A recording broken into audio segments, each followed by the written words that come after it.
Set of bogeys 135, 50, Angel 60. Sebuah video menunjukkan serangan rudal Rusia membuat pangkalan udara Ukraina hancur. Sejumlah pesawat militer juga rusak akibat serangan tersebut.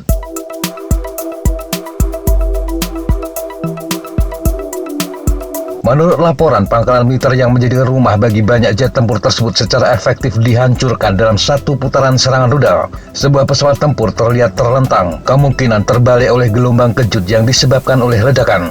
Dalam rekaman itu juga terlihat beberapa jet tempur termasuk MiG-29 rusak. Laporan menunjukkan bahwa serangan ini menghancurkan setidaknya 10 pesawat militer garis depan. Berdasarkan kerusakan yang terlihat dalam video, tampaknya infrastruktur di sekitarnya termasuk fasilitas penyimpanan amunisi juga ikut hancur. Video itu muncul pada 16 Februari 2023. Namun diperkirakan serangan ini terjadi pada musim panas lalu dan baru dirilis oleh pihak Ukraina. Pelepasan video ini kemungkinan sebagai bagian dari operasi informasi untuk mendorong Sekutu Barat memasok mereka dengan jet tempur.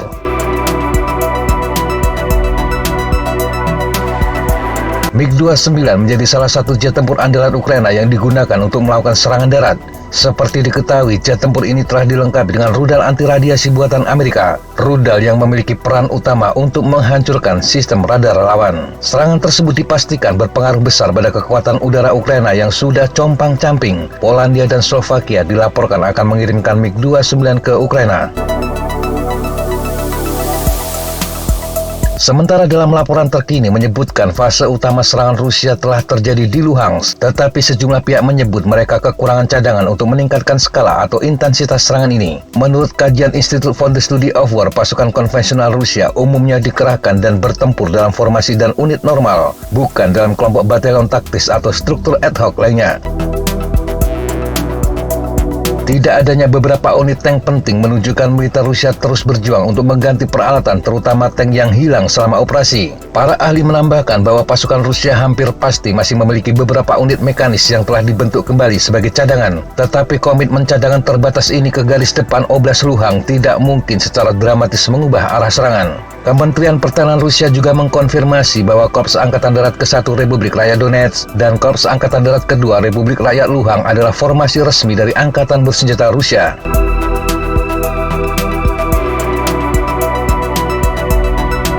Di bagian lain, Yevgeny Prigozhin, pendiri kelompok tentara bayaran Wagner Group, terus mengeluh karena tidak mendapat pasokan amunisi.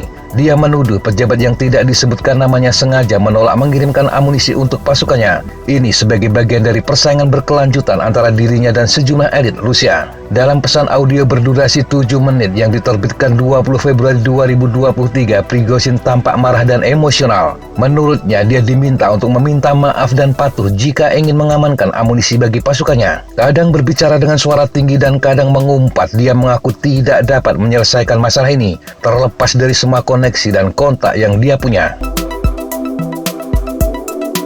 Prigozhin mengatakan produksi militer Rusia sekarang cukup untuk memasok pasukan yang bertempur di garis depan, dan kesulitan pasokan yang dialami para pasukannya adalah hasil dari keputusan yang diambil secara sadar.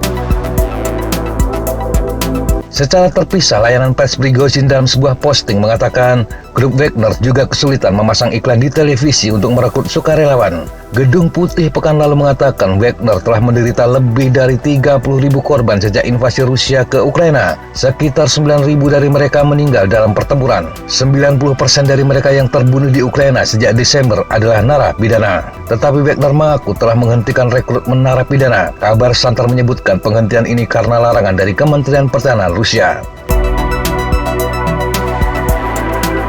Di bagian lain, Kepala Republik Chechnya Ramzan Kadyrov mengatakan tertarik untuk membentuk militer swasta sendiri. Dalam sebuah posting Telegram pada 21 Februari, Kadyrov memuji Prigozhin. Dia mengatakan kelompok tersebut telah berjuang bersama pasukan Rusia di Ukraina dan menunjukkan hasil yang mengesankan. Dia mengatakan serius berencana untuk bersaing dengan Prigozhin. Dia yakin semuanya akan berhasil. Namun dia tidak menguraikan rencananya atau mengatakan bagaimana dia akan menciptakan pasukan ini.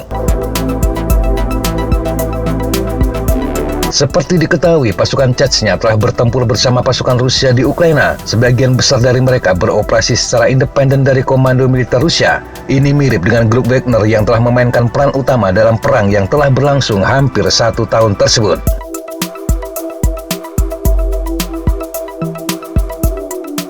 Demikian sahabat Jejak Tapa, informasi yang bisa kita sampaikan untuk kesempatan kali ini. Sampai jumpa di kesempatan yang berbeda. Tetap kunjungi kami di www.jejaktapa.com dan www.flightzona.com. Tetap semangat dan jaga kesehatan. Salam Fly Like an Eagle, Fight Like a Falcon.